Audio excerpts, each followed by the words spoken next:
Սաղմոս 40 Պիտի կարդամ 6-րդ համարից սկսյալ Այսպես են կարդում Տիրոջ պատվական խոսքը Psalm 40 verse 6 and forward Պատարագի և ընծայի չհավանեցիր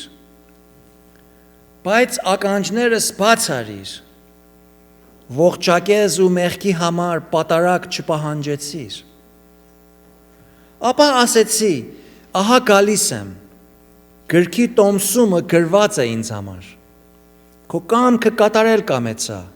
ով Աստված, և քո օրենքը իմ սրտի մեջ է, ես արդարություն եմ քարոզում մեծ ժողովրդի մեջ, ահա իմ շրթունքները չեմ արգիլում, Տեր դու գիտես, քո արդարությունը չեմ թաքցնում սրտիս մեջ, Քո ճշմարտությունն ու փրկությունը պատմեցի, քո ողորմությունն ու հավատարմությունը չեմ ծածկում մեծ ժողովրդի առաջին, բայց դու, Տեր, մի հեռացնել ինձանից քո գթությունը, քո ողորմությունն ու հավատարմությունը թող միշտ պաշտպանեն ինձ, որովհետև անթիվ չարիք պատեցին ինձ, Իմ անօրենությունները հասան ինձ վրա, որ չեմ կարող տեսնել, ավելի շատ են իմ գլխի մազերիցը և իմ սիրտը թողեց ինձ, Տեր, հաճիր ինձ փրկելու, Տեր, շուտ արա, ինձ օգնիր, թող իրար հետ ամաչեն և ամոթ լինեն իմ անձը կորցնել խնդրողները, թող ետ դառնան և խայտառակ լինեն իմ չարն ուզողները, Իրենց ամոթի պատճառով պիտի զարհուրեն նրանք, որ ինձ ասում են վայ, վայ։ Թող ցնծան և ուրախանան քեզանով ամեն քեզ խնդրողները, թող քո փրկությունը սիրողները միշտ ասեն, Տերը փառավորվի։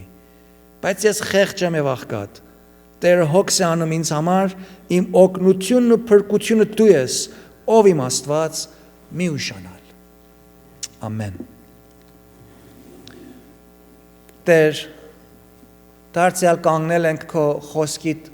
առաջին և կարիք ունենք, որ դու մեզ լուսավորես, մեր մտքերը, մեր հոգիները պայծառացնես, քո խոսքդ մեզ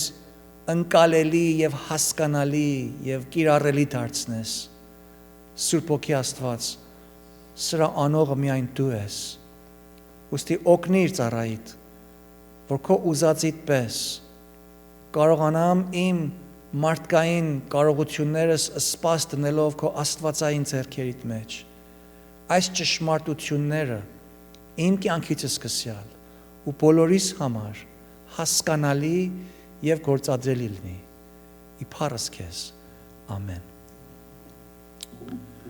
Շարունակում ենք այս 40-րդ Սաղմոսի ընթերցանությունը և սերտողությունը, այսօր երկրորդ բաժինն է, և այս քարոզի խորագիրը, վերնագիրը դրինք աղոթելուց հետո ինչ, այսինքն ինչ պիտի անենք, երբ որ աղոթքը վերջացրեցինք, հետո ինչ պիտի անենք։ Հերթական այս Սաղմոսի քարոզաբանության ընթացքում անցյալ անգամ մենք տեսանք, թե այս Սաղմոսը մեզ ուսուցանում է, թե հավատացյալներս աղոթք ու աղերս ներկայացնելուց հետո, ապա ինչ պիտի անենք, ինչ մտադրությամբ և ինչպիսի վերաբերմունքով պիտի ապրենք, և մեր առջև պարզված ամենօրյա կյանքը ինչպես պիտի վարենք։ Այս Սաղմոսի մեջ Դավիթը իր աղոթքը հավատքով և սպասումով Տիրոջը ներկայանալուց հետո վեր է կենում և 6 քայլեր է առնում, որոնցից առաջին 3-ի մասին անցյալ անգամ խոսեցինք, պարզապես որպես վերաքաղ, ասեցինք, որ աղոթելուց անմիջապես հետո Դավիթը առաջին բանը, որ անում է, իր անցյալում ունեցած ահավոր նեղություններին է անդրադառնում։ Դրանց ահավորությունը տղմալի ցեխի և կորստյան գուբին է նմանեցնում։ Երկրորդ կետում տեսանք, թե Դավիթը այս անդրադարձումից անմիջապես հետո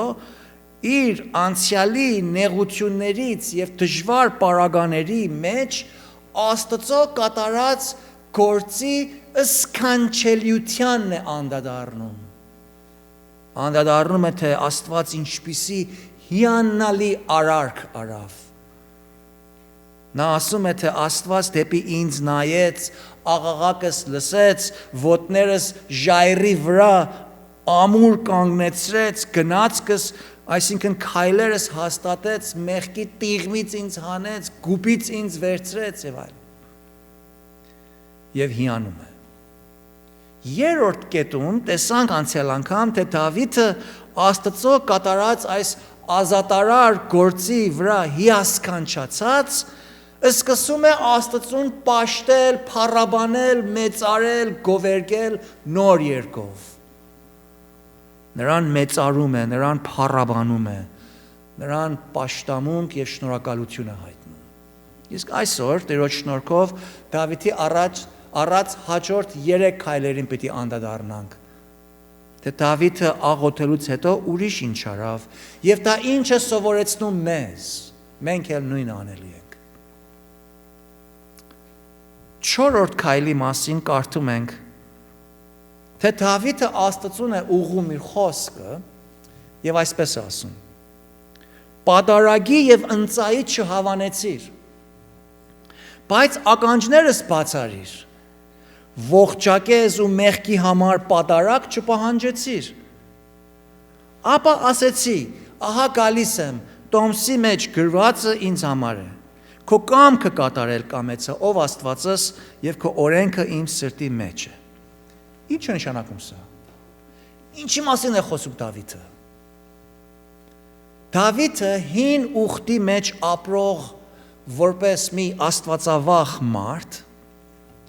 գիտեր, որ Աստված մեղքերի քավության համար պատարագ կամ ողջակեզ, զոհ,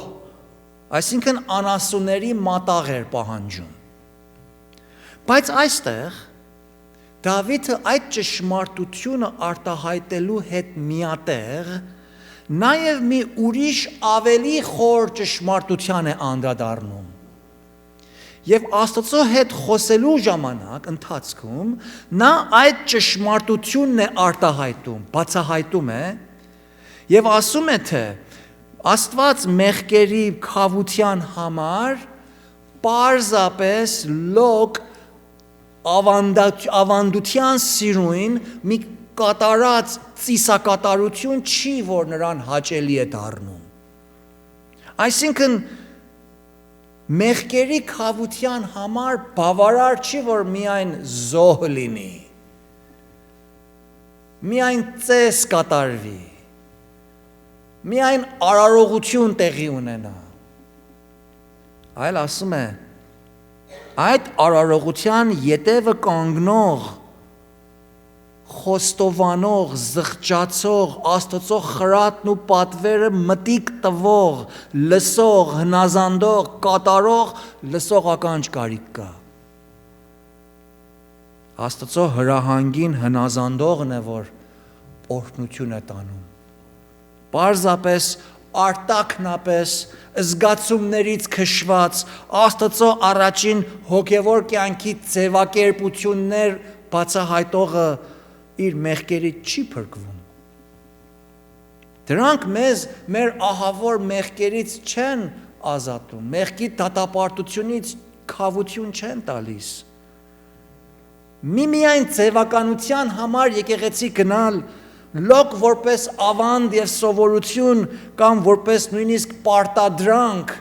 forcefully կամ ուրիշներին համակերպվելու համար, ընտանիքի խաղաղությունը պահելու համար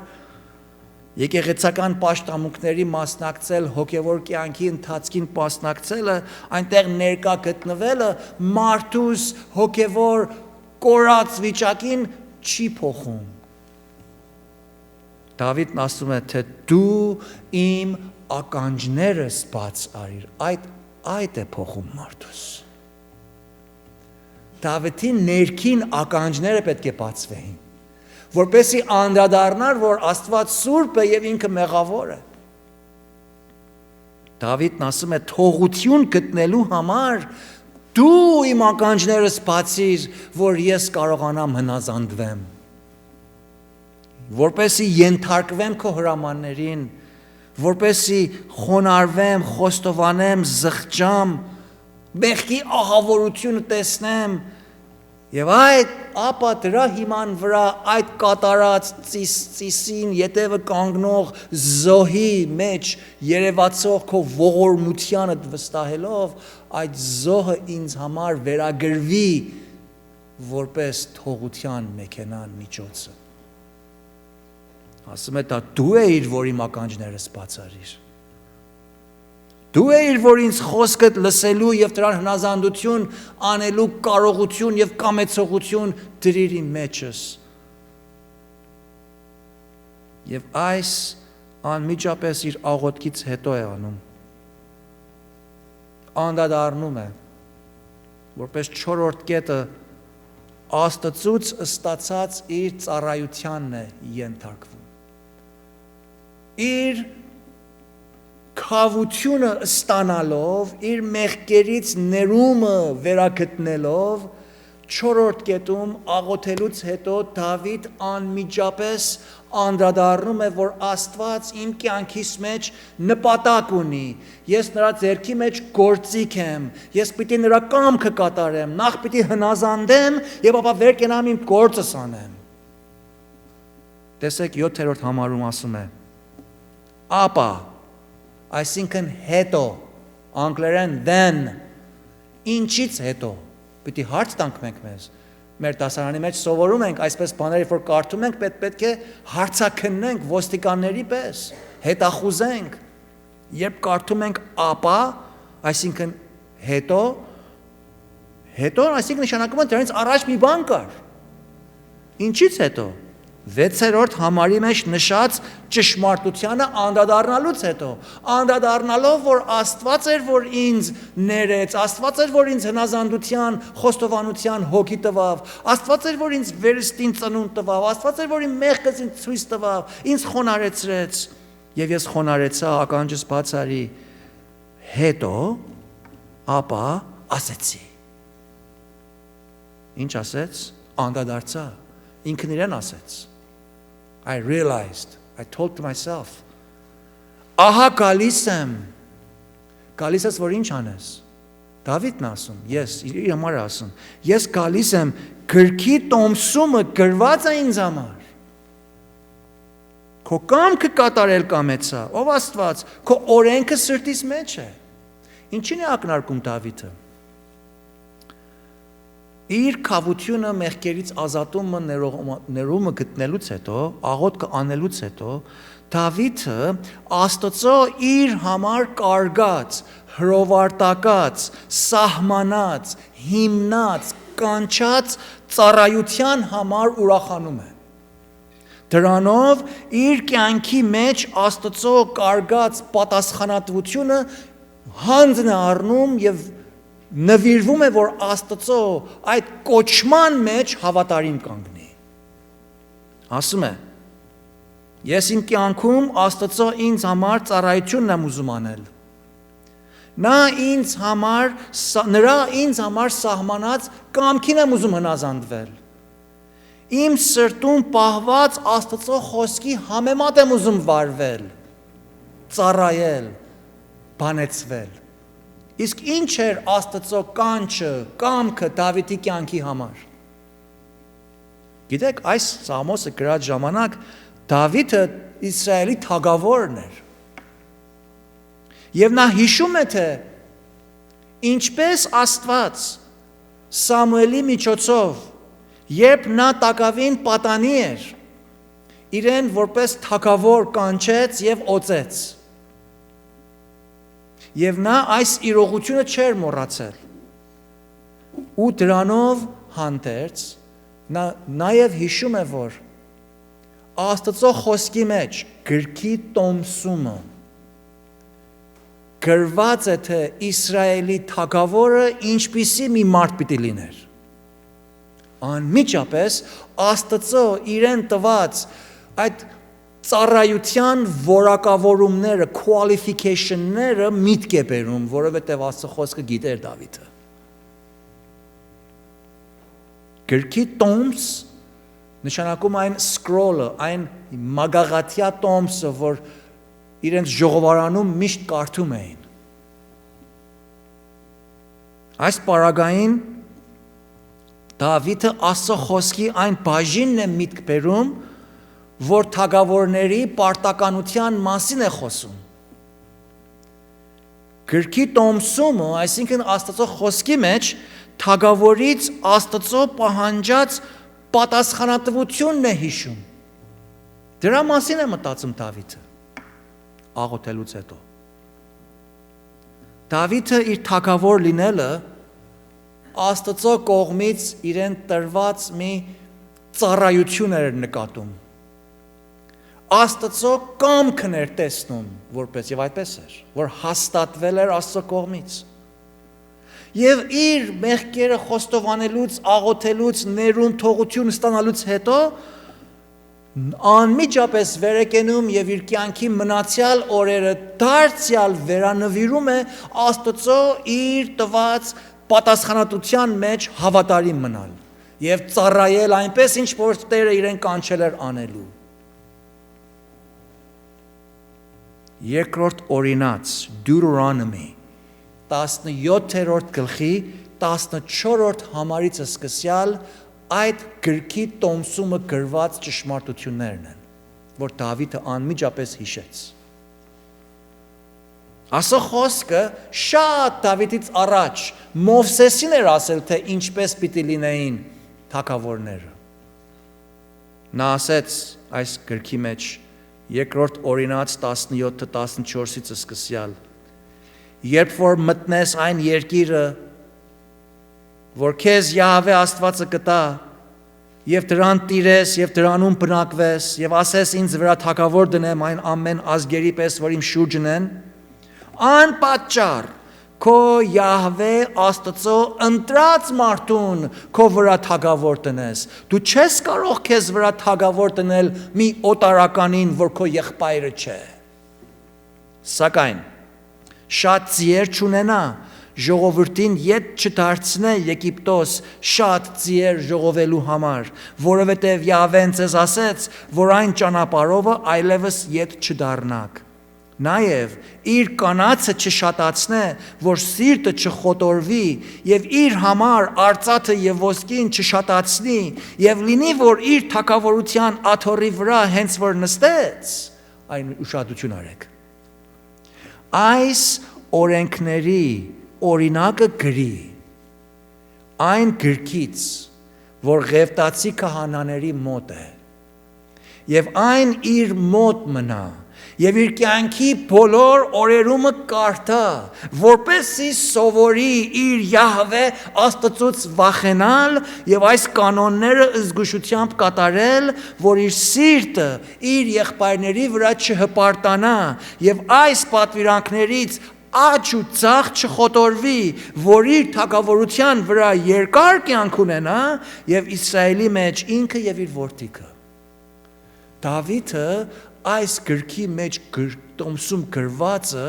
ամեն օր պիտի կարդար, որպես թագավոր ինքը պիտի ընդօրինակեր, իր օրինակը պետք է ունենար եւ ամեն օր սրան պիտի կարդար։ Ուրեմն Դավիթը Աստծո խոսքը լավ իմանում էր, թե Աստված իրեն ինչու է կանչել, ինչու է իրեն կյանք տվել, ինչու է իրեն թագավոր կազմել եւ ինքը ինչ պատասխանատվություն ուներ Աստծո հանդեպ։ Բայց Դավիթը մեղք էր գործել։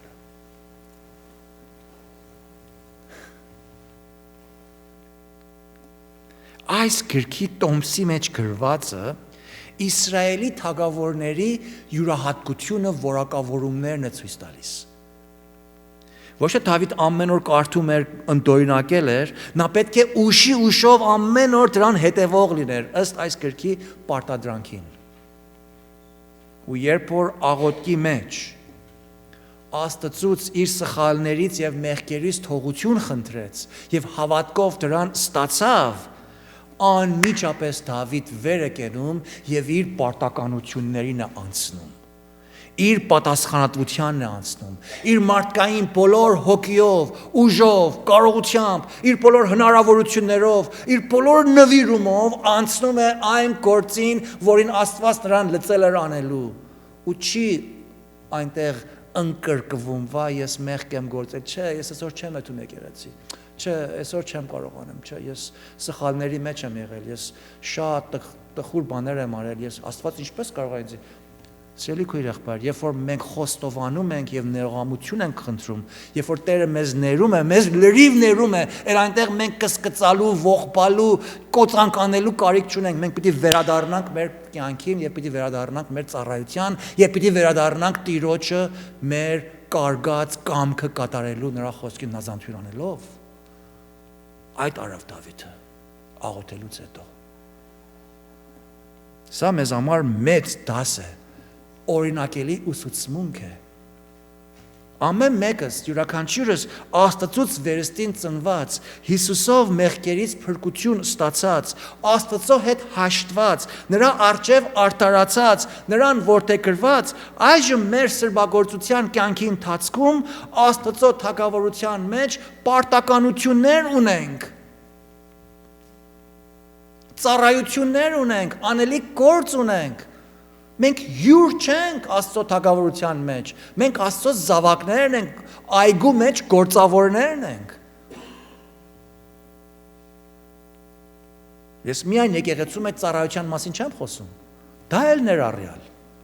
Խոսում եմ ընդհանուր կերպով մեր բոլոր կյանքի ընթացքում։ Աստված ամեն մեկիս կարգել է որոշ տեղ, որոշ ժամանակի համար լինել այնտեղ,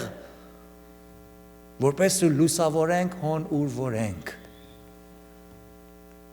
Աշխատանոցում, ընտանիքում, դպրոցում, ազգականների շրջանակում, օտար ազգերի մեջ, միսիոնարություն անելով, ուրիշների համար աղոթելով, տան մեջ ուրիշների համար մտահոգվելով, նրանց հեռաձայնելով, քաջալերելով, տարբեր ծառայություններ։ Տարբեր միջավայրերում, տարբեր կերպերով Աստված մեզ իր կամքի հարաջադրության համար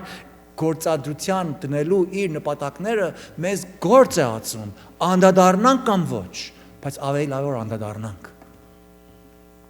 Հարցը այս է, թե դու աղոթելուց հետո քո առօրյա մեղքերդ ու հանցանքներդ խոստովանելուց հետո, դրանց թողությունը ստանալուց հետո ինչ ես անում Աստծուց տրված պարտականությունների մեջ։ Արդյոք Դավիթի նման դու էլ ցնծությամբ աղոթքիցդ վեր ես կանգնում եւ ակնկալությամբ ամբողջ էությամբ վերանվիրվում ես անելու այնինչ որ Աստված տվել է այդ օրը քեզ անել։ Թե ոչ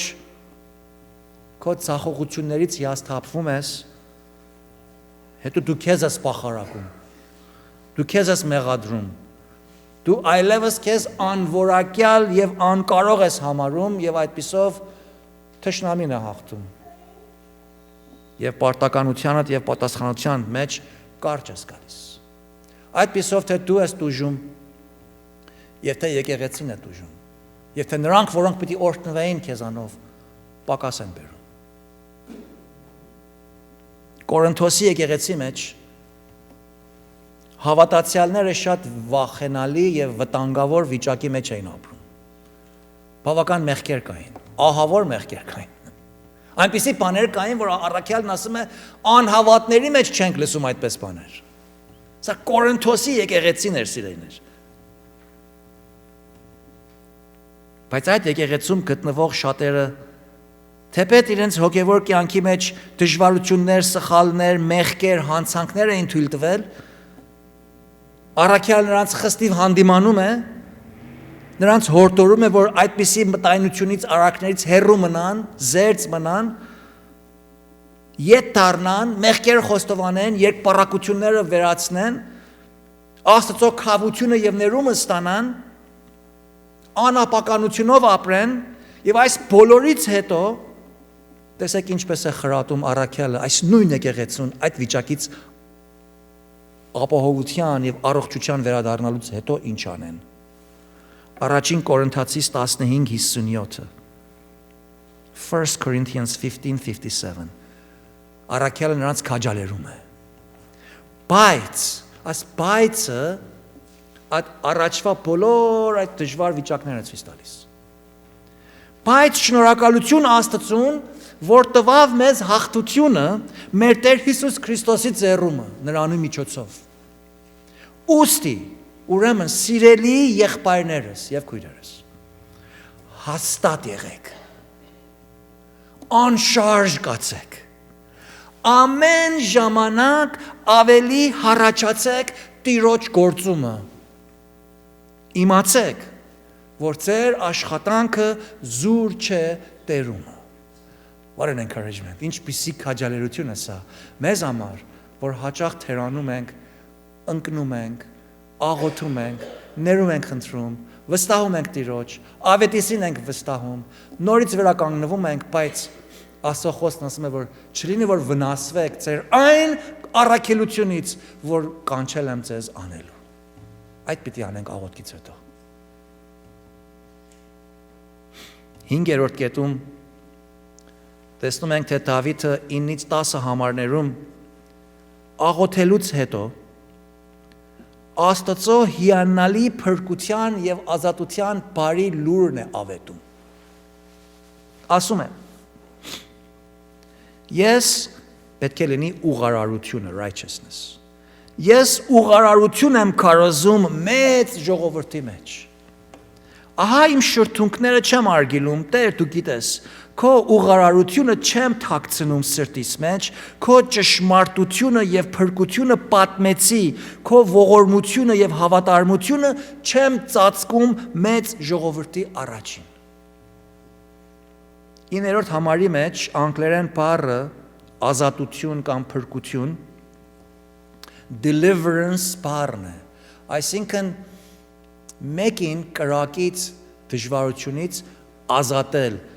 փրցնել, պրծել տալ։ Deliverance։ Բնագիր եբրայեցերեն լեզվով այս ուղղարարություն բառը, որը կանչում ենք righteousness, սեդեղ բառն է, որ նշանակում է ճշմարիտ, ուղիղ, անծուռն, անսուտն։ Ուրեմն այս Դավիթն ասում է, որ ես այս ճշմարտությունը, քո այդ ուղիղ արարքը, որ ինձ ազատեց իմ մեղքի բեռնավորումից, ամենի առջև քարոզում եմ։ Քարոզել նշանակում է այստեղ հռչակել, բացահայտել, ընդհանուրի առջև դրան արտահայտել, խոսել, հրատարակել, հռչակել, բաժնեկցել, ավետել, բարի լուր հասցնել։ Այս բարի լուրի քարոզչությունը, այս ավետիսի տրվումը Աստծո կատարյալ այդ հիանալի գործի համար, որ Տերը արավ Դավիթին, Դավիթը դրան բոլորին պատմում է։ Պատմում է, թե ինչպես մեղքի տիղմից Աստված նրան ազատեց։ Պատմում է, թե ինչպես Աստծո հետ հաշտ ու ապահով կարող է ինքը հիմա ապրել եւ իր Աստծո կարգած կամքին ծառայել։ Դավիթը իր աղոթքը վերջացնելուց հետո սկսում է Աստծո բնության ստորոգելիների մասին ավետիս տալ իր շրջապատին, թե Աստված ով է, ինչպիսի էակ է, եւ իր ողորմությունը, հավատարմությունը, արդարությունը, ուղղարարությունը, ինչպիսի ազդեցություն ունեցավ իր կյանքի մեջ։ Դավիթը որպես վկայություն այս բարի լուր էր տալիս եւ ինչ էր ասում։ Ասում էր, թե Աստված 10-րդ համարի մեջ, ասում է, թե Աստծո ուղղարարության մասին է խոսում։ Ասում է, թե Աստված ուղիղանող է, ասում է, թե Աստված անսխալ է, անօրեն, մեղսալի, ապօրինի գործ չի անում։ Աստված ամեն ինչ որ անում է ճիշտ է, պատշաճ է, հարմար է։ Դրա համար էլ ուղղարար են կանչում նրան, ուղիղ անողն է։ Ճշմարտության հիման վրա է նրա բոլոր արարքները։ Եվ պատճառը, որ Աստված ուղղարար է, այն է, որ Դավիթն ասում է, թե Աստված ճշմարիտ է, սետեղ է, իրական է։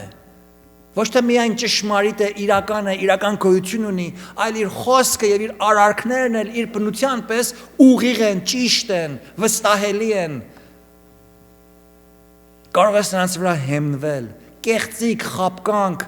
այդպես բաներ, ծռություն, ստություն չկա ոչ Աստծո բնության մեջ, ոչ նրա խոսքի մեջ, ոչ նրա արարքների մեջ։ Այս բարի լուրը տալու ընթացքին Նաև Դավիթը խոսում է, թե Աստված դրանով հանդերձ նաև ողորմած է, հավատարիմ է։ Ասում է, թե մեծ ժողովրդին ասեցի, թե ով Աստված դու հավատարիմ ես եւ դու ողորմած ես, որտեվ երբ որ դու ինձ կանչել ես եւ ակնկալում ես, որ ես անբիծ, անմեղ թագավոր լինեմ, բայց չեմ, դու քո կոչման մեջ հավատարիմ ես, թեպետ ես անհավատարիմ եմ, դու տակավին հավատարիմ ես եւ ոչ թե միայն հավատարիմ ես, այլ նաեւ ողորմած ես, որտեվ ինձի ողորմում ես, երբ որ սխալից ես հետ եմ դառնում, դու քո ողորմությունն ես ցույց տալիս։ Ուրեմն Տեր, ես այս բարի լուրը բոլորին պիտի ասեմ, շրթունքներս չեմ լաք արել, շրթունքներս չեմ արգիլում, շրթունքներս բաց եմ անում եւ բարերով, արտահայտություններով մեծ ժողովրդի առաջին առանց ամաչելու քո մասին եմ խոսում, թե դու ով ես եւ ինչ ես անում։ Այդ պիտի անենք աղոթելուց հետո։ Մի կետ էլ ուզում եմ նշել այստեղ։ Դավիթն ասում է Աստծուն, որ դու ով Տեր այս բոլորը գիտես։ Դու գիտես, որ ես իմ շրթունքներս բաց եմ անում ու չեմ արգիլում։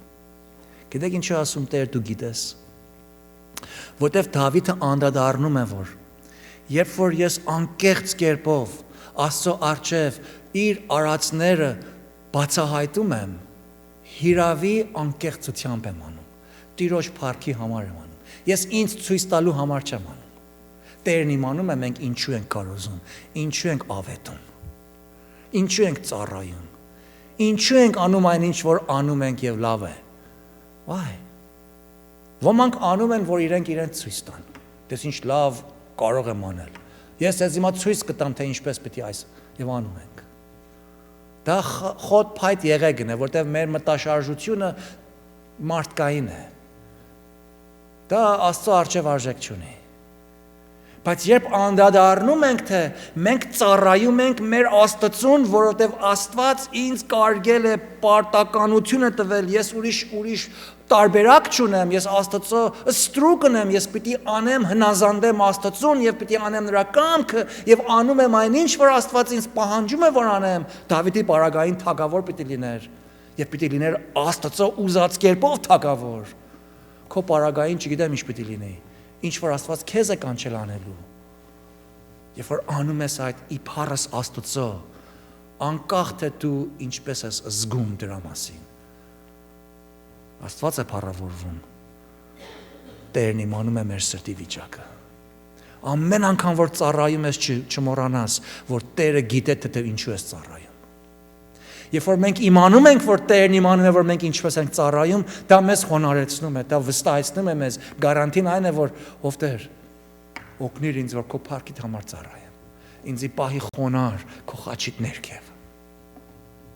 Թեպետ ես եմ, որ ավետում եմ, ես եմ, որ քո մասիդ եմ խոսում, իմ ձայնս է գործածվում, ես եմ, որ ծառայում եմ, ես եմ, որ երևում եմ, բայց Տեր, խնդրում եմ, ինձ անհայտացրու ես գործի մեջ դու փառավորվի։ Թող մարդիկ քեզ տեսնեն, քո ողորմություն տեսնեն, քո փառքը տեսնեն, քո հավատարմությունը տեսնեն։ Մենք մինակ քո ձեռքիդ մեջ անպիտան գործիքներ ենք։ Տերը գիտե, ասում է։ Դավիթը զգուշ էր, որ իր վկայությունը միայն շրթունքներով եւ բառերով կատարված սովորության համաձայն չլիներ, միայն խոսքերի արտասանություններ չլինեին, այլ իր տված ավետիսը սրտի եւ հոգու ապրած կյանքի փորձառություն էր, իրականության վկայություն է։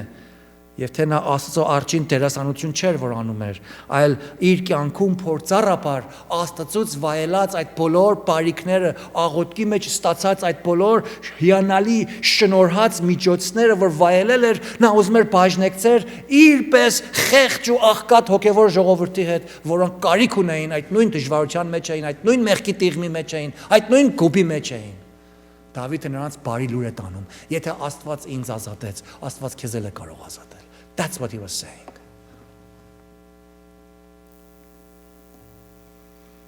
Այսօր ավելացնեմ, որ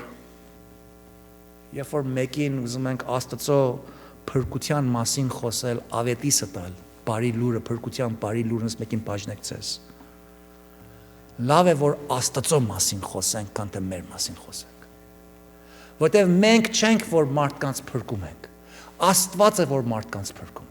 Աստծո յուրահատկություններն են, որ մարդկանց ծունգի են բերում։ Աստծո սրբությունն է, որ մարդկանց մեղավորությունը լույսի նման Երևան է հանում եւ մարդկանց խոնարհեցնում է։ Աստված է որ նրանց մեղքի համոզում է տալիս։ Մենք միակ ձայնապնակն ենք, մենք միայն միջոցն ենք, ձայնափողն ենք, որ այդ ճշմարտության ձայն ենք տալիս։ Լսելի ականջին ենք հասցնում, ներքին ականջները բացողը Աստված է։ Դավիթն ասեց. «Դու իմ ականջներս բաց արիր»։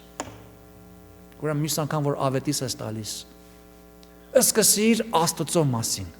Աստծո ստորոգելների մասին, թե ով է Աստված, ինչ է պահանջում նա մեզանից, ինչ վիճակի մեջ ենք մենք եւ ինչ պարտականություն ունենք Աստծո առաջին եւ ինչ արավ նա մեզ, որպեսզի այդ մեր թշվառ վիճակից մեզ իր որդու թագավորության տակ փոխադրելու հնարավորությունը կազմվի։ Ահա քեզի ավետիսը 2 րոպե մեջ կարող ես ասես։ Դավիթը աղոթքից հետո այս ավետարանչությունը որ անում է մեզ համար խիստ քաջալերական դաս է թողնում, որ մենք էլ մեր տկարություններով հանդերձ, մեր սխալներով հանդերձ, նույնիսկ մեր գործած մեղքերով հանդերձ, երբ որ աղոթքով Տիրոջից քավություն ենք ստանում, Տիրոջ առջև ենք բերում եւ Տերը մեզ ներում է եւ վեր ենք կենում աղոթքից, պետք է որ մենք էլ Դավիթի պես մեր շրջապատում, մեր սիրիների մեջ, մեր դրացիների հետ, անտարս մարդկանց հետ պետք է նրանց խոսենք, միայն ապրելը չի, խոսքն էլ կարևոր է։ Պետք է նրանց բարերով, շրթներով, որոշ չափով Աստծո մասին ճշմարտություններ արտահայտենք։ Նրանց պետք է բարի լուրը հասցնենք։ Հռոմեացիս նամակի 1:14-ից սկսյալ, Romans 1:14 Պողոս առաքյալը Հռոմ քաղաքի մեջ հավատացյալներին է գրում եւ իր ավետարանելու պարտականության մասին է խոսում։ Պատասխանատվություն է զգում առաքյալը եւ այսպես է ասում։ Հռոմեացիս 1:14 Ես հույներին եւ բարբարոսներին,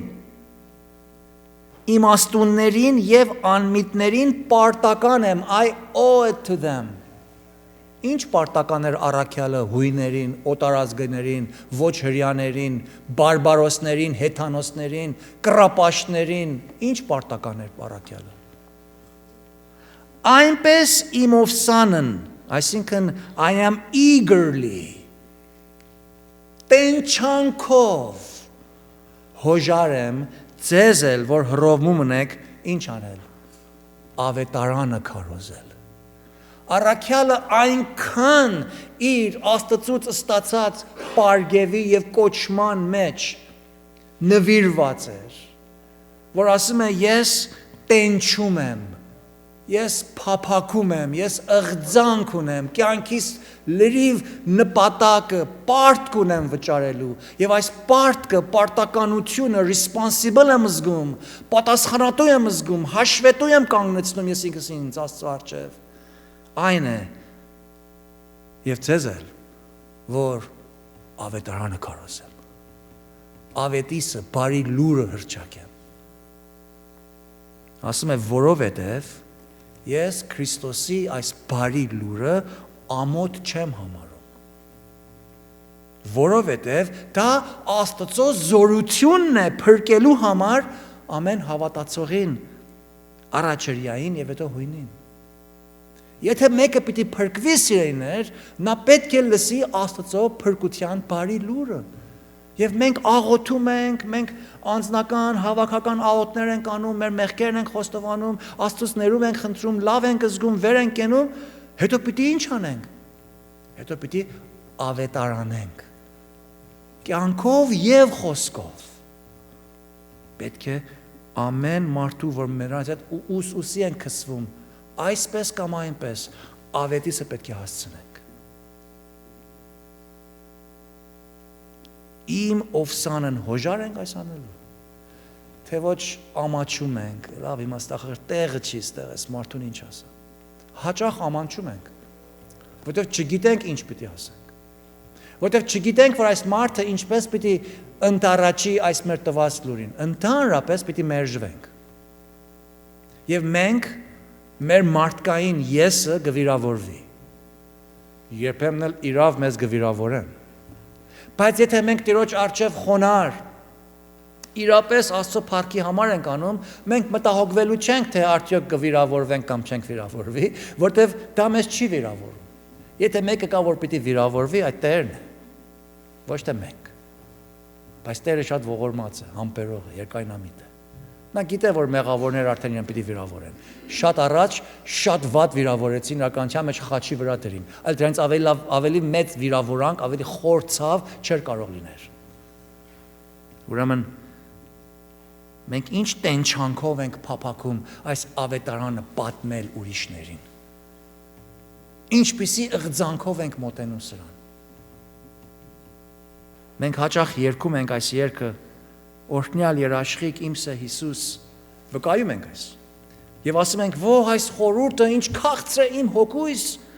փրկության ժառանգ Տերոջն եմ ես, իր արյունով սրբված մեղքերես, հետո կրկներկը։ Ինչ է։ Պիտի պատմեմ ինչ շունցս վերջին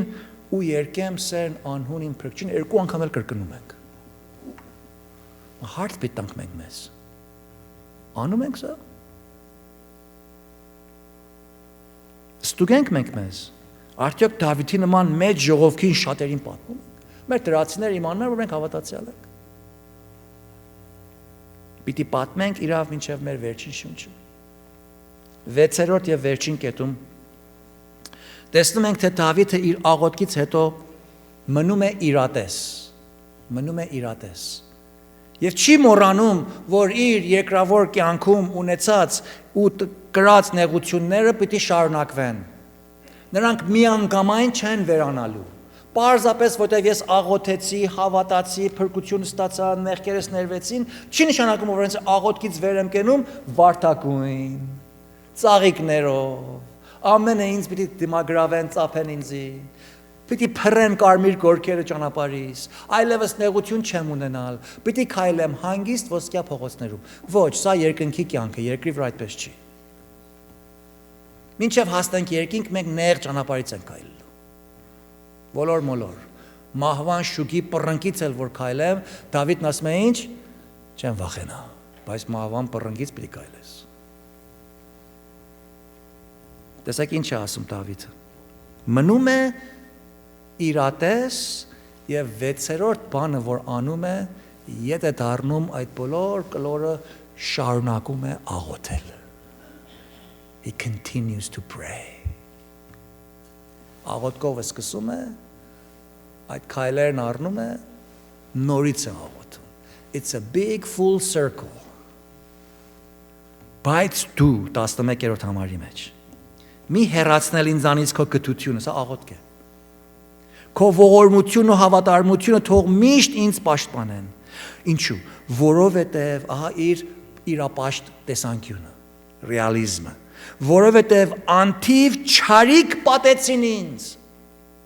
Իմ անօրենությունները ինձ վրա հասան, որ չեմ կարող տեսնել, շատ ավելի են իմ գլխի մազերիցը, իմ սիրտը ինձ թողեց, Տեր, հաճիր ինձ փրկելու, շուտ արա ինձ օգնիր, թող իրարու հետ ամաչեն, ամոթ լինեն իմ անձը կորցնել ուզողները։ Այդպիսի մարդիկ կային Դավիթի շուրջը։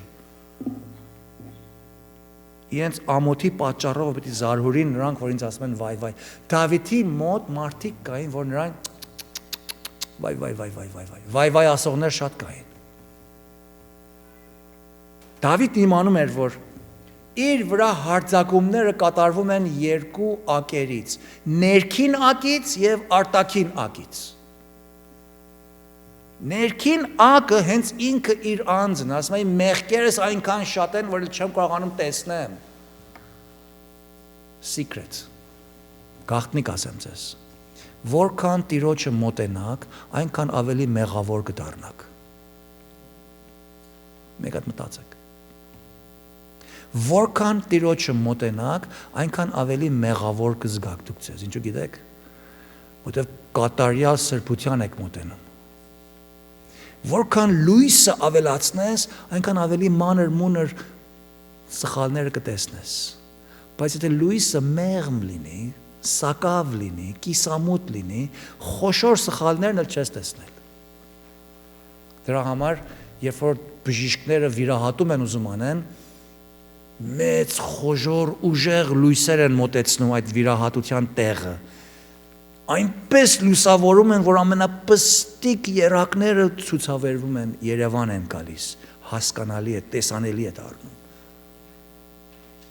Դավիթը այդպես զգաց։ Ասում է, որ իմ մեղքերս շատ են։ Եթե մենք իրատես լինենք սիրելիներ, մենք մեր մեղքերը կտեսնենք։ Երբ որ Աստծո խոսքի ֆլաշլայթը բացես քո վրա, դու կտեսնես որտեղ սխալ ես։ Պատճառը, որ շատ անգամ մարդիկ Աստծո խոսք չեն ուզում կարդալ, իմանում են, որ այս ֆլաշլայթը եթե բացեն, այն ժամանակ պիտի այդ մեղքերից վազ անցնեն։ They rather stay in the dark. Գիտեք ինչու Աստծո խոսքն ասում է։ Նրանք մութը նախընտրում են ինչու գիտեք։ Դուք ասեք։ Որովհետև նրանց գործերը չար են։ And they know it. So եթե flashlight ունես քո ձեռքիդ մեջ, քեզ խորհուրդ կտամ, որ այդ Աստծո խոսքի լույսը բանաս դու քո կյանքիդ վրա։ Տեսնես թե Դավիթի նման, վաու, իրավ էստեղ սխալվել եմ ես։ Դավիթն ասում է, այնքան իմ գլխի մազերիցը շատ են, չեմ կարողանում տեսնեմ, այնքան thick է, այնքան բարդ է, այնքան խիտ է, որ ճանապարհս չեմ կարողանում տեսնեմ։ Այս իր մասին է խոսում։ Դա ներքին վիճակն է։ Ապա նաև արտաքինից էլ մեր վրա հարձակում կա։ Չարը մեր վրա հարձակվում է։ Չարիցը դրդված մարդիկ մեզ վրա հարձակվում են։ Չար սիստեմը, համակարգը մեզ հակառակ է։ Մենք պայքարի մեջ ենք ամեն օր։ Պետության մեջ լինի, դպրոցի մեջ լինի, օրենքների հետ լինի կապված եւ այլն, տարբեր բաների մեջ։ Ուրեմն սիրելիներ, այս իրապաշտ վիճակի մեջ մենք դարձյալ պիտի շարունակենք աղոթել։ Պարզապես որտեղ մի անգամ աղոթեցինք, չի վերջանում հարցը։ We need to continue to pray. Սա 6-րդ կետն է։ Որպեսզի մենք կարողանանք այս ճանապարհը մենք քայլենք, ասում է շուտ արա, ինձի օգնիր, it's urgent։ Դավիթը Տիրոջն է վստահում եւ այդ շուտափույթ եւ շարունակական ողորմություն եւ գթառատություն է խնդրում Աստծուց։ Նա գիտեր, որ իր թշնամիները իր մահն էին ուզում, բայց այսուամենայնիվ իր պաշտպանությունը եւ ապահովությունը Աստծո մեջ է գտնում եւ նրանից է աղերսում։ Եվ մենք էլ նույնը անելու ենք, առանց վախենալու, առանց սարսափելու, առանց կասկածելու։ Հարց տամ ձեզ, ես էլ ինձ, ձեզ հետ միասին։ Ես ինձ եմ կարոզում by the way։ Որքան հարատև ենք մեր աղոթքի մեջ։ How persistent are we in our prayers? Երբ որ մի բանի համար աղոթեցինք եւ Տիրոջը հանձնեցինք, հետո շարունակում ենք դրա մեջ աղոթել։ Թե ոչ, հա, ունեմ լիստիս մեջ կա, չենք աղոթում։ Մենք անգամ աղոթել ենք, Աստված արդեն իմանում է։ Մենք անգամ իրան ինֆորմեյշնը տվել եմ, իր համբյուտերների մեջ կա։ No. Տեսեք առաջին Թեսաղոնիկեցիս, 1 Thessalonians 5:17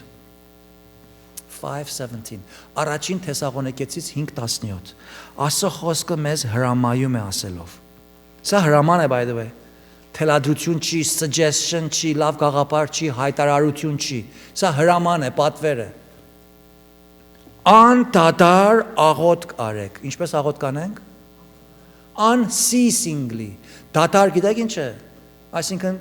կանգ առնել։ Անտրակտալ։ Ասում է անդադար, առանց դադարելու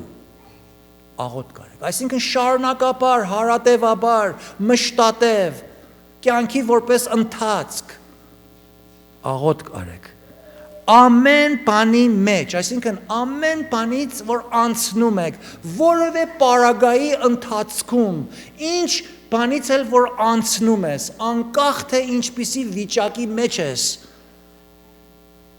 գոհացեք։ Աստծուն փառք տուր, ով թե շնորհակալ եմ, ոչ թե որտեվ նեղության մեջ եմ, ոչ, մենք ցավի համար Աստծուն շնորհակալություն չենք հայտնում։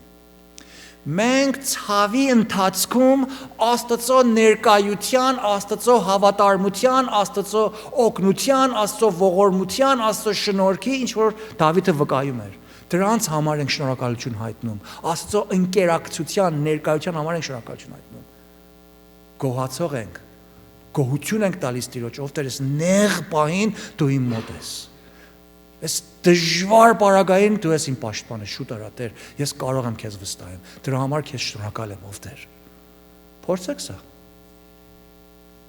Ամեն բանի մեջ, այսինքն ամեն բանից անցնելու ընթացքին գոհացեք։ Ինչու՞։ Որովհետև սա է Աստծո կամքը ձեզ վրա Քրիստոս Հիսուսում։ Աստված մեզ, որ Քրիստոս Հիսուսով փրկեց, կամենում է, որ մենք Քրիստոս Հիսուսի միջոցով, հավատքի միջոցով, շնորհքով փրկվածներս իր հետ միավորվենք, մեկ լինենք, հաղորդակցական կապ հաստատվի, ինչպես որ մի ամուսին եւ կնոջ մեջ այդ մեկությունն է կամաց կազմվում։ Աստված ուզում է, որ մենք իր հետ ապրենք, կենակցենք, միանանք, մեկ դառնանք։ Այդ անելու համար մենք պետք է խոսենք Աստծո հետ, պետք է հաղորդակցվենք, պետք է վստահենք, պետք է նվիրվենք, պետք է վայելենք, պետք է հանձնվենք, պետք է նստենք այդ աթոռի վրա հանգիստ։ Այդ է ուզում Աստված մեզանից։ Դրա համար մենք պետք է հարատևենք մեր աղոթքի մեջ, պետք է շարունակենք։ Դա Աստծո կամքն է մեր համար։ Որ Աստծո կամքը այն է, որ մենք անդադար աղոթք կանենք։ So եթե աղոթք չէինք անում, հիմա պիտի իմանանք, որ մենք Աստծո կամքը չենք կատարում։ So սրանից հետո աղոթք ենք անում հարատևաբար Աստծո կամքն է դա մեզ համար։ That's God's will for us։ Մեկն ասում է, վայ եղբայր, կյանքից մեջ Աստծո կամքը ինչ է։ Գեցի նայեմ, առաջին Թեսաղոնիկեցիս 5:17-ը։ Սա է Աստծո կամքը ձեզ վրա, անդադար աղոթք արեք, անում ես։ Կիմանաս Աստծո կամքը ինչ է քեզ համար։ Երկրորդ, Հռոմեացիս 12:12-ի մեջ, Romans 12:12 Հույսով ուրախացեք, նեղության համբերեցեք, աղոթքներում ինչ, հարատևեցեք, ասում եմ, ստեպ աղոթքի կեցեք, արևմտայանի մեջ։ Ստեպ, այսինքն հարատև, շարունակաբար, without ceasing, without stopping, unstoppable։ Մատթեոս 26:41-ի մեջ Տեր Հիսուսը իր աշակերտներին եւ նաեւ մեզ հրամայում է ասելով. Արթուն կացեք եւ աղոթք արեք, որ ինչ, որ փորձության մեջ չմտնեք։ Այս արթուն բառը բնագիր հունարենի մեջ հետաքրքրական բառ է։ Գրեգորիո, որից առնում ենք Գրիգոր անունը, by the way։ Այսինքն զարթուն։ Նշանակում է ուշադիր լինել։ To watch. Անգլերեն ասում է watch and pray. Հայերեն ասում է արթուն կացեք եւ աղոթք կարեք։ Այսինքն ուշադիր եղեք, զգոն, զգայուն, զգուշ։ Այսինքն հսկում պետք է անեն։ Ճիշտ պահակները, որ հսկում են, դուք սկաուտական եղել եք։ Ես եղել եմ։ Մեզ տանում էին բանակում եւ ասում էին առավոտը ժամը 3-ից մինչեւ 4 դու պիտի հսկում անես։ Ախ։ Մարդու քուններ գալի, սուրճ էինք խմում, քոք էինք խմում, չէր օգնում։ 3 րոպե արթուն ենք մնում, 5 րոպե քնում։ Ասոխոսն ասում է պիտի հսկում անես, պահակի պես պիտի կանգնես դրա գլխին։ Որպեսզի հանգարց չթմրես, չքնես, փորձության մեջ չընկնես, սխալ բան չանես։ Պարզապես մի անգամ աղոթեցինք, չի նշանակում, որ այլևս աղոթելու չենք։ Պիտի շարունակենք, պիտի հարատևենք։ Աղոթքի մեջ Դավիթը այդ արավ, իր վերջին կետն էր, որը վերադարձնում հենց առաջին կետին։ Ուրեմն, 6 բաներ պետք է անենք աղոթելուց հետո։ Առաջին, մեր անցյալի ահավոր նեղություններին պետք է անդրադառնանք։ Երկրորդ, Աստծո կատարած հիանալի գործին պետք է անդրադառնանք։ Երրորդ, Աստծուն պետք է պաշտենք եւ փառաբանենք։ Երկերով։ Չորրորդ, Աստծո մեզ համար կամքին եւ ծառայության պետք է վերադառնանք։ 5-րդ, Աստծո փրկարար ավետիսը պետք է հռչակենք եւ ավետարանենք։ Եվ 6-րդ, աղոթքի մեջ պետք է շարունակենք եւ հարատև կանգնենք։ Երբ այսպես անենք աղոթելուց հետո, Դավիթը մեզ վստահեցնում է, թե բոլոր Աստծուն ինչ, խնդրողները, այսինքն Աստծուն աղոթողները, հակառակ իրենց բոլոր ունեցած նեղություններին, հակառակ իրական վիճակներին 16-րդ համարից կարդում ենք. Թող ցնծան եւ ուրախանան քեզանով։ Ամեն քեզ խնդրողները, այս է շարունակական աղոթքի բարիքը, բենեֆիթը մեզ համար։ Թող քո փրկությունը սիրողները միշտ ասեն Տերը փառավորվի։ Երբ որ մենք աղոթում ենք, աղոթքից վեր ենք կենում,